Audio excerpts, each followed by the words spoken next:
교독하고 5절 말씀 같이 읽겠습니다. 오 하나님이여 속히 나를 건지소서. 오 주여 속히 나를 도우소서.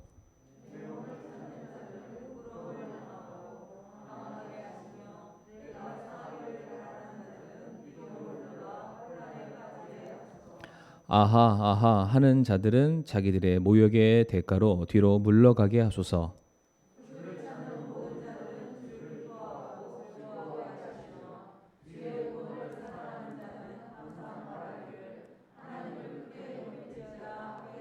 같이 읽겠습니다. 오직 나는 가난하고 궁핍하오니 오 하나님이여 속히 내게 임하소서. 주는 나의 도움이시요 나의 구출자시오니 오 주여 지체하지 마옵소서. 아멘. 기도하시겠습니다. 하나님 아버지, 이 시간 참 예배드리기 위해서 모인 하나님의 자녀들, 정말로 저희들 하나님의 은혜가 아니면은 단 한순간도 살아갈 수 없는 연약한 자요, 참 부족함이 많은 죄인임을 아버지 이 시간 고백을 하옵니다. 간절히 구하옵는 것은 참 저희들 이 죄와의 싸움에서 넘어지지 아니할 수 있도록 주님께서 우리를 붙들어 주시옵소서. 우리를 또 주님께서 품 안에 거두어 주시고 피할 반석으로 우리를 불러 주셔서 우리가 능히 모든 시험을 싸워 이길 수 있는 담대함이 있게 하여 주시옵소서. 오늘 말씀을 통해서 참 저희들이 위로받기를 원하고 이 말씀을 소망으로 붙들 수 있는 시간 되게 하여 주시옵소서. 예수님의 이름으로 기도를 드리옵니다. 아멘. 오늘은 시편 70편 1절에서 5절 말씀 통해서 속히 나를 건지소서라는 제목으로 말씀을 나누기를 원하는데요. 일단 다윗이 쓴 시입니다. 다윗이. 우리는 다윗을 왕으로는 기억하고 있지만 그의 젊은 시기였죠. 그의 인생의 1막에 해당되는 그 청춘의 시기는 정말로 이제 우여곡절이 많았던 그런 인생이다라고 할 수 있고요. 뭐 그 젊은 시절뿐만 아니라 그가 죽기까지 참 다윗처럼 그의 삶에 여러 가지 애환, 우여곡절이 많은 사람이 참 없는 것 같습니다. 다윗은 늘 목숨을 건지기 위해서 도망쳐야만 했고요. 또한 광야에 숨어서 살아야만 했습니다. 때로는 그게 왕 때문에 도망쳐야 됐고요. 때로는 자식 때문에 도망쳐야 됐고, 또 도망치는 순간만큼은 누구에게도 의지할 수 없는, 의지할 때도 없는 혼자만의 시간을 보내야만 했습니다. 때때로 다윗은 자기의 목숨을 구걸하기 위해서 미친 척을 했던 그러한 때도 있음을 우리가 잘 알고 있습니다. 이러한 인생을 요즘 말로 이제 인생의 흑역사라고 이렇게 말할 수가 있습니다. 그러니까 기억하고 싶지 않은 내 과거, 이렇게 말할 수가 있는데, 오늘 성도님들 이 성경 본문 말씀 70편을 시작하는 그 위에 조그마한 글씨가 써 있는 게 보이시는지요? 악장에게 준 다윗의 시, 근데 뭐라고 되어 있나요? 기억하게 하기 위해서 지은 시, 이렇게 되어 있습니다. 다시는 돌아가고 싶지 않은 그 시간들이죠. 생각조차 하기 싫은, 그때로 돌아가라면은 억만금을 줘도 돌아가기 싫은 그러한 때였는데, 오늘 다윗은 그 시간, 인생의 흑역사를 보냈던 그 시간들을 지금 기억한다라고 되어 있습니다. 그러니까 이 시는 다윗이 썼는데요. 이제 이 시를 찬양으로 하기 위해서 악장에게 전달해 줬고요. 그 악장이 성전에 있는 찬양 대원들을 불러다 놓고 특정한 날이 되면은 이 찬양을 부르는 겁니다. 왜 부를까요? 기억하라는 겁니다. 기억하라. 그 위에 또 다른 제목이 뭐라고 되어 있습니까? 대적들로부터 구출해 줄 것을 간구하는 기도. 그러니까 정확하게 이 찬양을 언제 불렀다라고는 저도 모르겠습니다. 그러나 분명한 것은 모든 백성들이 다윗이 경험했던 인생의 밑바닥을 경험하는 듯한 시리에 빠져 있는 순간, 역경과 환란이 어떠한 인생과 어떠한 가정에게만 임한 것이 아니라 모든 백성에게 두루 임해서 모든 사람들이 낙심되어서 살아가고 있을 때에, 그때에 다시금 우리를 구원하시는 하나님의 손길이 있음을 기억하기 위해서 이 찬양을 부르게 되었다. 그런 차원에서 오늘을 살아가는 우리 사랑하는 성도님들에게도 정말로 힘든 시간들이 있으리라고 저는 이렇게 생각을 합니다. 일일이 다 저에게는 말씀하지 않지만 우리 각각의 성도님들이 정말 인생에 여전히 해결되지 못하는 커다란 아픔들과 문제들, 고통들을 안고 아마 살아가시고 계실 텐데, 오늘 이 시편 말씀을 우리 성도님들이 이스라엘 백성들이 기억했던 것처럼 저희들도 기억할 수 있기를 간절히 바랍니다. 특별히 성도님들 그 위에만 보셔도 우리가 알 수 있는 것 중에 하나가 이 시편 70편 1절부터 5절 말씀이 여기에만 기록된 게 아니라 정확하게 그 조그마한 참고 구절 하나 나오죠. 시편 40편 13절에서 17절에서도 이 말씀이 거의 99.5% 똑같은 말씀이 기록되어 있습니다. 무슨 얘기를 하는 걸까요? 잊지 말라는 겁니다. 우리들의 인생 가운데 나락으로 치닫는 정말로 상처로 가득한 고난의 때, 고통의 때는 계속해서 우리들에게 임할 것입니다. 정말로 죽고 싶은 마음이 드는 그 상황 속에서 우리가 잊지 말아야 돼. 우리를 건지시는 하나님의 손길이 있음을 우리가 기억하자. 다윗은 그래서 자기의 인생의 흑역사를 오히려 내가 하나님께 올려드려야 되는 찬양의 시로 승화시켰습니다. 왜 그럴까? 인생의 밑바닥을 치는 순간이 다시금 반등하는 시간이기 때문입니다. 하나님께서 나를 거기서 건져주심을 경험하는 은혜의 시간이기 때문에 다윗은 그것을 너무나도 처절하게 자기의 몸에 자신의 신앙 안에 새기는 너무나도 귀한 시간이었기 때문에 나는 이때를 기억하겠다. 그러니까 자기 자신만 돌아보면은 절대로 기억하고 싶지 않은 순간인 것은 맞습니다. 그러나 그 순간 내가 경험했던 하나님의 은혜가 너무나도 크기 때문에 나는 그 구원의 손길을 기억하겠습니다. 그래서 시편에 두 차례나 이 동일한 말씀이 기록되어 있는 것은 어쩌면은 이스라엘 백성들에게도 때마다 기억해야 될 찬양이었던 것처럼 오늘날 우리들에게도 동일하게 기억해야 될 찬양의 시라고 저는 믿습니다. 그래서 성도님들 이미 결론에 해당되는 부분이기도 하지만은 정말로 힘들고 어려우실 때 이 시편 70편의 말씀을 먼저 한번 펼쳐서 읽어보실 수 있기를 바라겠습니다. 다 펼쳐놓으시고 한번 읽어보시고 내가 마치 이 다윗이 이 시를 썼던 그때의 그 모습으로 내가 빙의 돼가지고 정말로 내 마음이 이와 같습니다. 하나님의 도우심의 손길에 내 삶에 동일하게 임하길 원합니다 라고 고백할 수 있는 믿음이 저와 성도님들에게 있기를 바라겠습니다. 그래서 이제 한 절 한 절씩 살펴보도록 할 텐데 1절 말씀 보게 되면 오 하나님이여 속히 나를 건지소서 오 주여 속히 나를 도우소서라고 되어 있습니다. 지금 어떠한 상황이었는지는 설명을 하지는 않습니다. 그렇기 때문에 다윗이 현재 어떠한 처지에 임했거나 우리가 특정 지을 수는 없습니다. 그러나 분명한 것은 지금 다윗이 속히 나를 지금 빨리 좀 건져주세요라는 이 한 구절의 속히라는 단어가 두 번이나 등장했던 것을 보건대 지금 당장 나를 도와주는 사람이 없으면은 생명의 위협을 느끼는 정도의 고난을 겪고 있다. 그렇게 우리가 추측해 볼 수가 있습니다. 그런데 성도님들 지금 다윗이 제발 나를 좀 구해주세요 이렇게 지금 고백을 하고 있는데 다윗이 어떠한 사람이었습니까? 이스라엘의 왕의 신분을 맡고 있는 그런 사람이잖아요. 한 나라의 정점에 위치한 자로서 다윗은 모든 재력을 동원할 수 있고요. 모든 군사력을 동원할 수 있는 막강한 힘을 가지고 있는 그러한 사람입니다. 그런데 그와 같은 다윗이 어떠한 문제를 해결하지 못해서 지금 하나님 앞에 나와 있는 그런 상황입니다.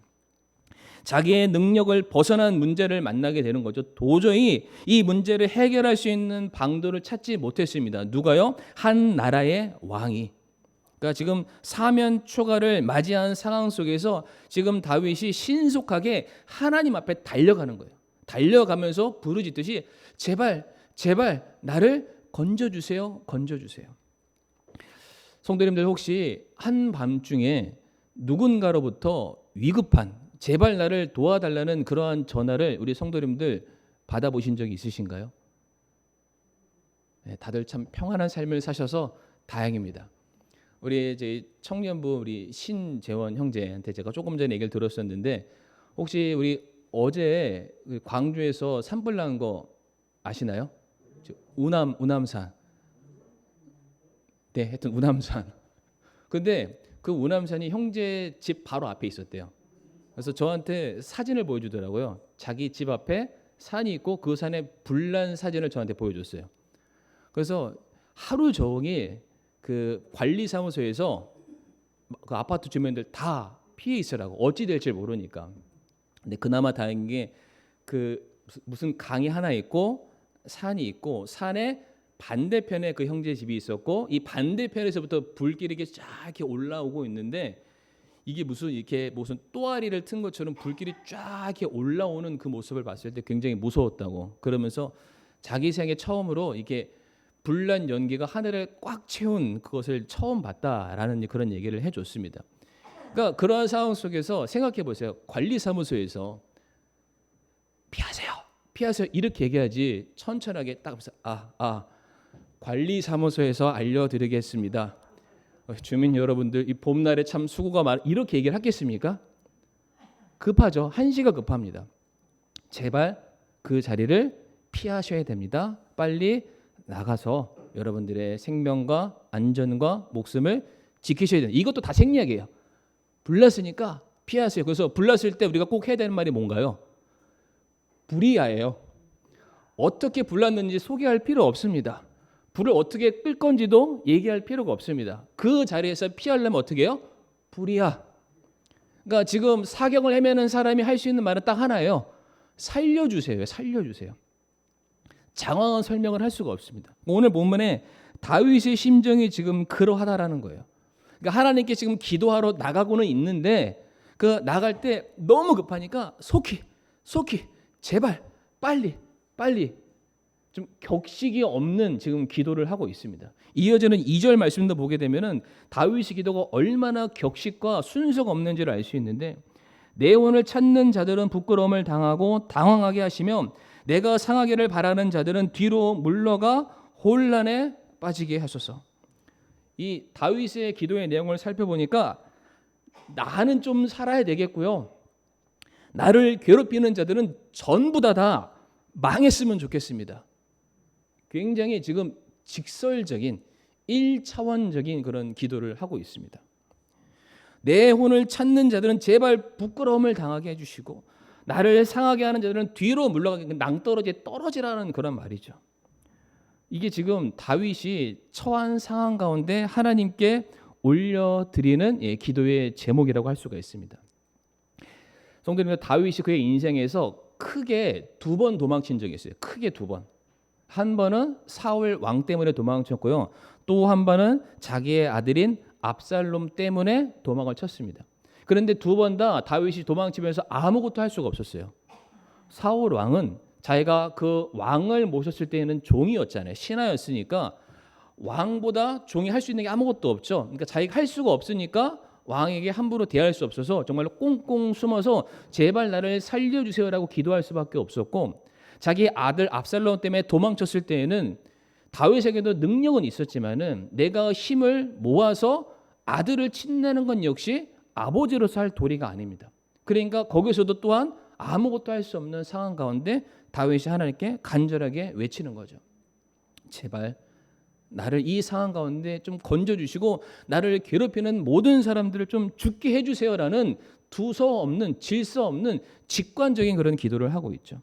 3절 말씀 보면은 얼마나 다윗의 심정이 긴박했는지를 우리가 확인할 수가 있는데 3절 말씀에 아하 하는 자들은 자기들의 모욕의 대가로 뒤로 물러가게 하소서. 아하가 뭔지 아시죠? 그냥 비난하는 말이에요. 조롱하는 그러한 말입니다. 상대방이 지금 나를 향해서 뭔가 무시하고 내게 조롱하고 막 온갖 욕설을 쏟아붓는 것을 그대로 다윗이 받아들여서 하나님께 지금 그대로 지금 돌려드리는 거예요. 지금 저 사람이 저한테 이런 식으로 말을 했습니다. 하나님, 저 너무나도 억울해요. 마치 우리 어린 아이들이 친구랑 싸우고 오면은 집에 쪼르륵 따라와서 뭐라고 하나요? 엄마, 제가 나한테 이렇게 얘기했어. 너무나도 까마득한 옛날 얘기신가요? 저는 요즘도 매일같이 듣고 있습니다. 저희 아들이 와가지고 누가 나한테 뭐라고 했다고 그대로 이제 고자질을 하는데요. 이게 기억이 안 나신다면 이거는 아마 아실 텐데요. 히스기야의 기도. 아수르 왕이 히스기야에게 최후 통첩을 보내게 되죠. 내가 너희 나라를 정복할 것이다. 내가 너희를 침략할 것이다. 이때 히스기야가 어떻게 하는지 우리 성도님들 잘 기억을 하실 텐데요. 이사야 37장 14절부터 17절까지 말씀 보게 되면은 이 히스기야가 아수르로부터 받은 편지를 그대로 가지고 이제 제단 앞으로 나아갑니다. 그 빨간색 글씨만 보시면 됩니다. 그것을 주 앞에 쫙 펼쳐놓죠. 그리고 17절에 뭐라고 말합니까? 오 주여 눈을 여시고 이 편지를 읽어보시옵소서. 지금 히스기야는 정확하게 자기가 처한 모든 상황을 지금 고스란히 하나님께 올려드리고 있는 상황입니다. 그러니까 오늘 본문에 다윗도 마찬가지였어요. 자신을 향해서 원수들이 온갖 조롱 섞인 말들을 하고 나를 비난하고 죽이려 하는 모든 내 수치와 모욕과 조롱과 분노와 상처들을 다윗은 하나도 숨김없이 가감없이 그냥 그대로 하나님께 지금 올려드리는 상황이 2절과 3절의 말씀이다라고 우리가 이해할 수가 있습니다. 그러니까 지금 다윗은 지금 자기가 당하고 있는 문제, 이 해결할 수 없는 이 고통을 지금 다른 사람들에게 맡기거나 의탁하는 것이 아니라 그걸 가지고 끙끙 싸매는 것이 아니라 이 모든 것을 지금 하나님 앞에 지금 가지고 나아갔습니다. 저는 이게 우리가 해야 될 기도의 모습이라고 저는 그렇게 믿습니다. 물론 기도에 격식이 있어야 됩니다. 우리가 전능하신 하나님 앞에 우리가 쓰는 거기 때문에 정말로 때로는 기승전결 육하 원칙에 맞게 우리가 하나님께 아뢰고 구하는 것도 필요하지만 그러나 너무나도 긴박하고 경황이 없고 정신을 차리기 힘든 상황 속에서 우리가 할 수 있는 것은 자녀된 우리가 아버지 대신 하나님 앞에 일단 달려나가는 게 중요합니다. 달려나가서 내 마음속에 있는 그대로의 모든 것들을 그냥 쏟아 놓는 것이죠. 여기에 더하거나 빼지도 않고 나를 향해서 들려오는 모든 문제들을 하나님 앞에 그냥 다 마치 보여드리는 것처럼 내놓게 되었을 때에 저는 이거보다 더 진실한 기도가 없다라고 믿습니다. 근데 중요한 것은 우리가 하나님께 달려가야 된다라는 것이죠. 달려가고 하나님께 모든 것을 아뢰 수 있는 우리들의 순전한 믿음이 필요하다. 이렇게 우리가 우리들의 아픔과 상처와 고통을 절규하듯이 하나님 앞에 내려놓게 되었을 때에 하나님께서는 그 문제를 이제 하나님이 가져가시게 됩니다. 이 문제가 이제는 더 이상 우리의 것이 아니라 우리가 하나님께 내어놓았기 때문에 이 문제는 누구의 것으로 바뀌었냐면 이제 하나님의 것으로 바뀌게 됩니다. 그래서 이렇게 하나님 앞에 모든 것을 토설했던 다윗이 이어지는 4절 말씀 보게 되면은 이렇게 신앙 고백을 하게 되는데요. 오늘 시편 70편 4절 말씀 같이 한번 읽어 보실까요? 70편 4절 말씀입니다. 시작.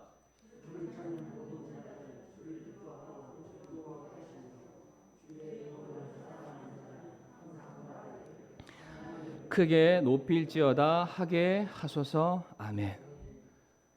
방금 전까지만 해도 이게 사경을 헤맸던 다윗이 갑자기 4절 말씀에서는 뭔가 의기양양한 내 모든 문제가 이제는 하나님께 맡겨졌기 때문에 이 문제가 반드시 구원함을 얻게 될 거라는 기쁨과 확신 가운데 놓인 사람의 고백으로 바뀌는 것을 우리가 볼 수가 있습니다. 로마서 8장 18절 말씀 보게 되면은 우리에게 임한 고난은 장차 다가올 영광과 절대로 비교할 수 없다. 욥기 23장 10절 말씀 보게 되면은 나의 길을 오직 하나님께서 아시기 때문에 내가 연단을 받고 단련을 받는다 할지라도 이 일 이후에 우리가 정금과도 같은 존귀한 자로 나오게 될 것을 믿는다. 이 두 구절의 말씀의 중요한 포인트는 그것입니다. 내가 고난 가운데 있지만 내가 어려운 가운데 있지만 시련 가운데 있지만 이 모든 것 가운데 나 혼자 가는 것이 아니라 내가 하나님께 맡겼고 내가 하나님을 붙들고 있으면은 내가 붙드신 하나님께서 이제 나를 붙들고 그 시험을 통과해 주실 것이다. 이 분명한 믿음이 다윗에게 있게 되었습니다. 그래서 비록 지금 자신은 고난과 시련으로 인해서 고통과 수고를 받을 수밖에 없지만 내가 이 순간이 드디어 하나님의 구원의 손길을 경험할 수 있는 시간이 되기 때문에 나는 확신한다. 나는 하나님을 높여 드릴 것이다. 이와 같은 신앙 고백을 하게 된다는 것이죠. 우리가 다 같이 고린도후서 4장 16절에서 18절 말씀 보겠습니다. 고린도후서 4장 16절에서 18절 말씀 한번 읽어보실까요? 시작.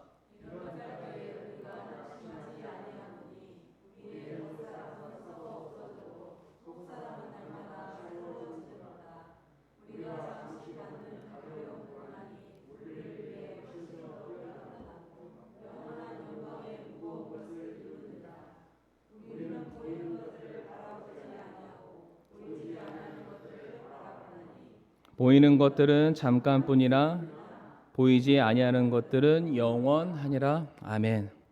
우리가 받는 고난, 고통, 환난은 성경이 말하기를 이 세상 속에서 아주 잠시뿐이다라고 설명을 하고 있습니다. 그러나 하나님을 사랑하는 성도들은 오히려 고난과 환난을 통해서 이 세상이 헛되고 부질없음을 알게 되는 것이고요. 육체에 속한 모든 것들이 부정함을 알게 되고요. 그래서 오히려 더 속사람, 우리의 영혼이 장차 안식하게 될 천국을 더욱더 사모하게 될 것이다. 그렇기 때문에 낙심하지 말아라. 오히려 이 고난을 통해서 우리는 영광이 무엇인지를 알게 되고요. 이 시험을 통해서 하나님의 사랑이 얼마나 큰지를 알게 되기 때문에 오히려 고난이 우리에게 기쁨의 제목이 될 수 있다. 그래서 오늘 다윗이 그렇게 말하잖아요. 내가 이 순간을 기억하겠다라고 말하고 있습니다. 누구에게도 말할 수 없는 내 인생의 가장 밑바닥의 순간을 걸어갔지만 이 순간만큼 내가 하나님을 처절하게 경험한 적은 없다. 이것이 나에게 가장 기쁜 순간이다. 이렇게 고백을 하게 되었던 것입니다. 우리가 한 구절 더 볼 텐데요.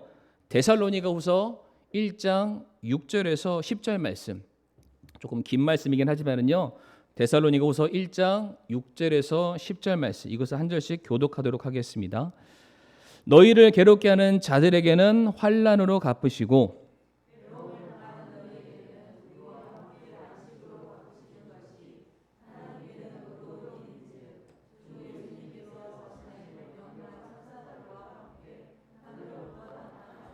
하나님을 알지 못하는 자들과 우리 주 예수 그리스도의 복음에 순종하지 아니하는 자들에게 타오르는 불로 징벌하실 때에 그리하시리라.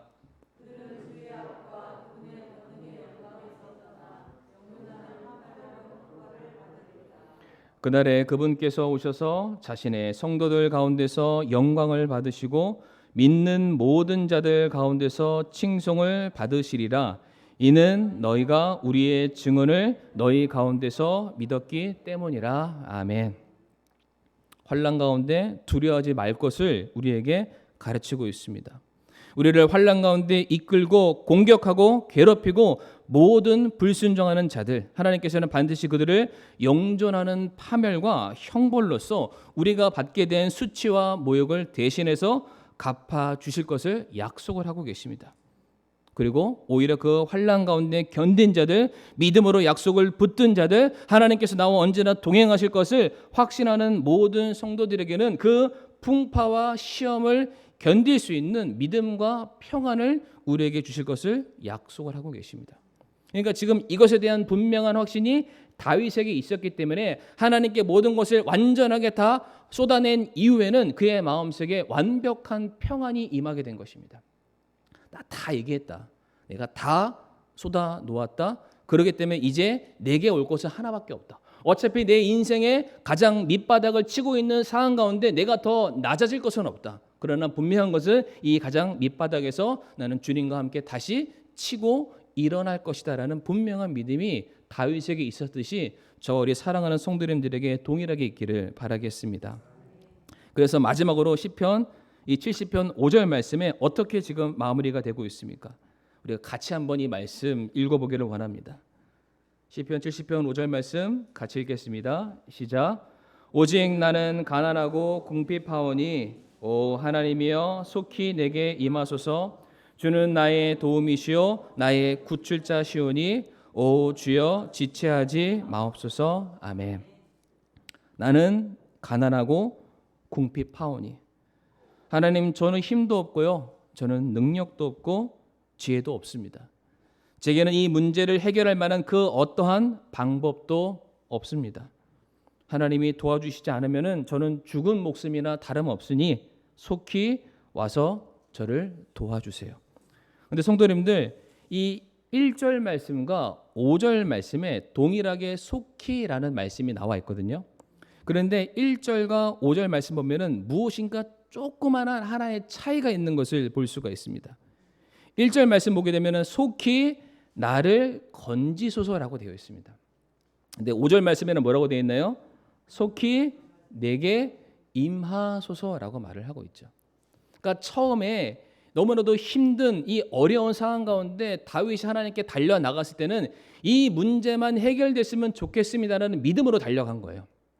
그런데 내가 기도 가운데 다윗의 생각이 이제 바뀌게 되는 것입니다. 이와 같은 문제는 언제고 나에게 찾아올 것이다. 그런데 이 문제를 이기기 위해서는 이 다만 내 코앞에 처해 있는 이 문제를 피해 간다고 해서 내가 이것을 내가 더 이상 안 만나는 삶의 문제가 아니다. 가장 중요한 거는 주님께서 나와 함께 하셔야 된다. 그래서 5절 말씀에 속히 내게 임하소서. 하나님이 나와 함께 하신다면은 더 이상 내가 만나는 모든 것들은 더 이상 내게 문제가 되지 않습니다.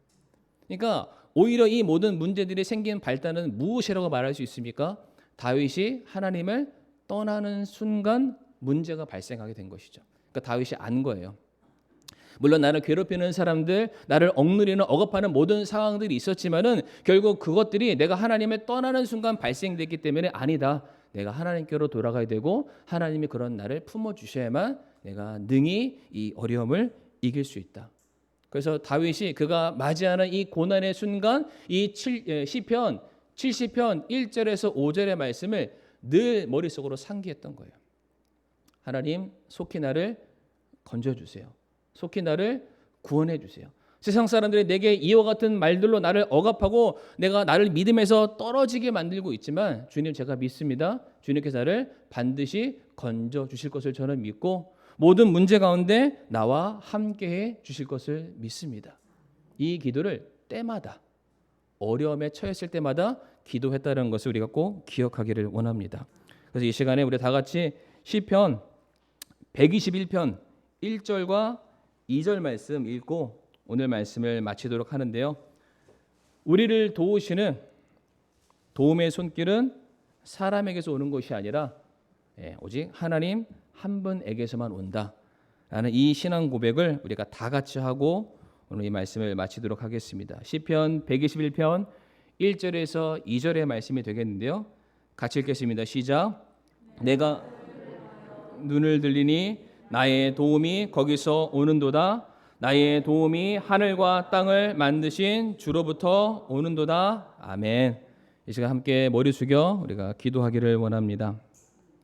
이 시간 기도할 때에 내가 하나님과 함께하지 않는 한 내 삶의 문제는 어려움은 시험은 반복될 수밖에 없습니다. 그럴 때 하나님, 제가 하나님 안에 거할 수 있게 해주시고 하나님도 그런 제 안에 임하여 주시기를 바랍니다. 속히 나를 이 어려운 가운데서 건져 주시옵소서. 약속의 말씀을 붙들고 내가 신앙의 길에서 떠나지 않게 해 주시옵소서라고 우리가 고백할 수 있는 기도를 드리도록 하겠습니다.